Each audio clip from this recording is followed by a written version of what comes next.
Offer what you have to the Lord and he will multiply it. ஆமாங்க, உங்ககிட்ட எது இருந்தாலுமே, சிறிய ஒரு விஷயமா இருந்தாலுமே offer it to the Lord. ஆண்டவருக்கு நீங்க அதை சமர்ப்பிங்க, ஆண்டவர் அதை மல்டிப்ளை பண்ணுவார், ஆண்டவர் அதை பெருக செய்வாராம்.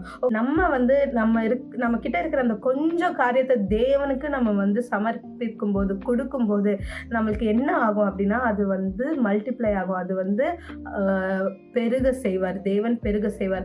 அதுக்கப்புறம் அங்க என்ன இருக்கு, அவங்க அநேக நாட்கள் சாப்பிட்டாங்க, அவங்களோட இதுல மாவும் சரி எண்ணெயும் சரி குறைவு படவே இல்லை. அதே மாதிரி தாங்க இன்னைக்கு நீங்க நினைக்கலாம், எனக்கு இந்த ஒரு குட்டி டேலண்ட் தான் இருக்கு, என்கிட்ட இவ்வளோண்டு சம்பளம் தான் வருது, என்கிட்ட இவ்வளோண்டு டைம் தான் இருக்கு தேவனுக்காகன்னு. இந்த கொஞ்சம் கொஞ்சம் விஷயத்தையும் நீங்க ஆண்டவருக்குன்னு நீங்க மனம் பூர்ணமா நீங்க சமர்ப்பிக்க பாருங்களேன், ஆண்டவர் அதை மல்டிப்ளை பண்ணுவாரு. இதே போல உங்களுக்கு இருக்கிற அந்த கொஞ்சம் சம்பளத்துல கூட நீங்க ஆண்டவருக்கு உண்மையா விதைக்கிறீங்களா, ஆண்டவர்